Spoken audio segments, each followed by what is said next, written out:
el pueblo de Israel, a raíz de que estuvo esclavizado,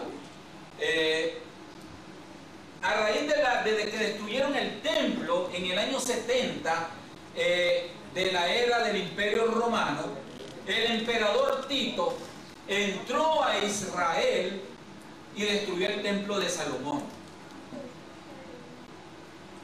Esto guiado por los mismos árabes también, porque los árabes han tenido un celo desde siglos atrás con el pueblo hebreo por aquello de que Abraham pues tuvo dos hijos, uno con Agar, que fue su criada, que se llamó Ismael, y Sara, que tuvo a Isaac, hijo de la risa, le pusieron. Isaac significa eso. Y entonces la pugna que había entre ellos es hasta hoy, porque el uno es un hijo natural y el otro es el hijo que Dios heredó para que naciera Israel como la gran nación y la herencia de gloria al pueblo de Israel. Entonces, ¿qué resultó? Que esas pugnas entre estos dos ha venido hasta el día de hoy, ¿verdad? Entonces, como ustedes ven, el pueblo de Israel, pues ahora ha sido segregado, fue segregado antes de que se estableciera como nación, estuvo segregado huyendo a diferentes naciones. Ellos huyeron a Argelia, ellos huyeron a Turquía, ellos huyeron a los Marruecos, ellos huyeron a Europa, ellos huyeron a Arabia Saudita, ellos estuvieron huyendo en todas las naciones del mundo, estuvieron huyendo de las persecuciones que hacían contra ellos. Así fue que sucedió de que vinieron yendo poco a poco. Fueron dos tribus, las más importantes, y esas tribus, a partir de ahí, a ellos les comenzaron a llamar judíos. Judíos nació cuando estuvo el gobierno de Nabucodonosor esclavizado a una parte del pueblo hebreo, ahí les llamó judíos, y entonces ahí nace la palabra judíos de ellos. Ahí estuvo esclavizado el profeta Daniel también y otros profetas junto con ellos. Bien, entonces en el año de 1900 había 25.000 judíos, y de esos 25.000 judíos ellos no tenían tierra, no tenían nada, era un pueblo que no era pueblo. ¿Y cómo es posible, queridos hermanos, que de un pueblo que no es pueblo, de un pueblo que no era pueblo, ya estaba segregado,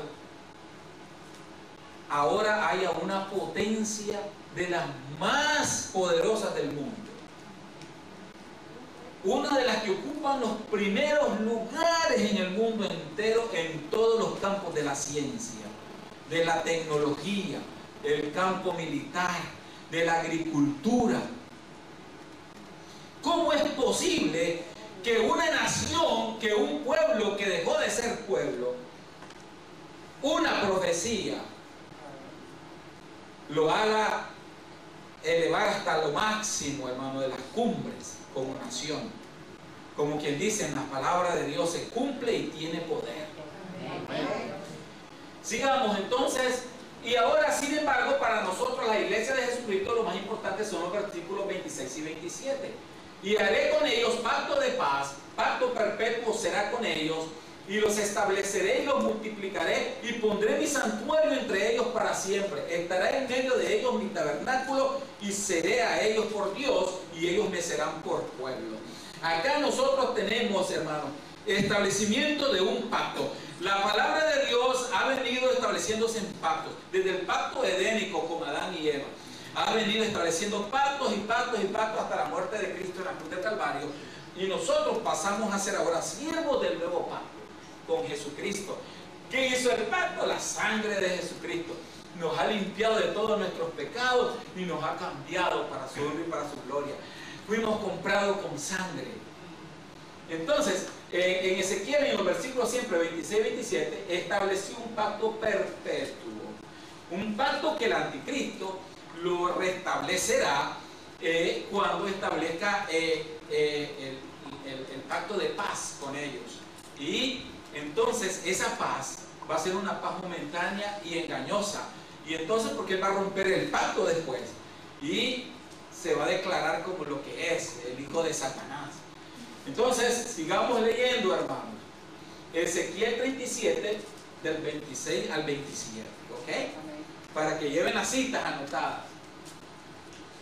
Después de establecer nuevamente a los judíos en la tierra palestina, Jesucristo, el verdadero tabernáculo, prometió a vivir, descender con ellos. ¿Cuándo ocurrirá eso?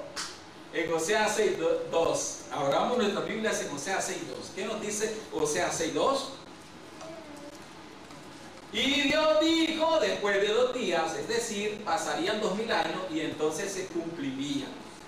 ¿Por qué la palabra de Dios es tan bella? ¿Por qué la palabra de Dios es tan emocionante? ¿Por qué es tan maravillosa? Todo lo que dice, con qué maravilla se cumple. Miren, después de 2 días. Y un día para el Señor es como 1000 años. ¡Ay! 2 días, 2000 años. Y en 2000 años, mire, se ha cumplido. Él ha sido fiel. La restauración de Israel. Cuando Cristo fue sentenciado a muerte, los judíos rechazaron al Mesías, Jesús. Tan ansiosamente esperado por su apostasía y desobediencia, Dios reprueba a Israel. A Israel. ¿Por qué apostasía, hermano? Porque Israel, después de conocer al Dios grande, se volcaron a otros dioses. Y por eso Dios los castigó. Recuerden lo que pasó cuando levantaron un becerro en el desierto. Y comenzaron a adorar a un becerro. Y Dios los castigó y los sancionó. Entonces, y por lo tanto, nosotros como iglesia debemos de saber que Dios es un Dios celoso y tenemos que tener mucho cuidado en dónde andan nuestros pasos también. Si permanecemos fieles a Él, tengan seguro, hermano, que todo lo que le pidamos al Señor en su nombre, Él lo hará. Amén. Si permanecemos fieles. En el primer siglo de la era cristiana fueron llevados cautivos a todas las naciones. Por casi 2000 años estuvieron demandados. Y según las apariencias exteriores, sin la esperanza de jamás volver a su tierra. Pero Dios había declarado por el profeta Ezequiel que volvería a ser nación. Ezequiel 37:22, que lo leímos anteriormente. Sí, es una profecía cumplida. ¿En qué fecha? El 14 de mayo de 1948 se cumplió la profecía. Esto, les voy a contar la historia, ¿verdad? Vamos a hablar de la historia universal. Cuando se dio este cumplimiento, el pueblo de Israel estaba bajo el dominio inglés. Bajo el dominio inglés.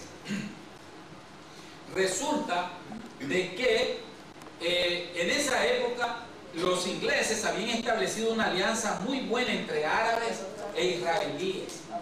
Y los ingleses estaban muy bien con los árabes por aquello del petróleo. Y porque también le permitió hacer una presa famosa que le llamaron la presa de Asuán, o en el valle de Asuán. Esa presa era para generar energía eléctrica y poder establecer las grandes turbinas que iban a bombear, digamos, los grandes oleoductos para mandar a los diferentes puertos el petróleo para Inglaterra.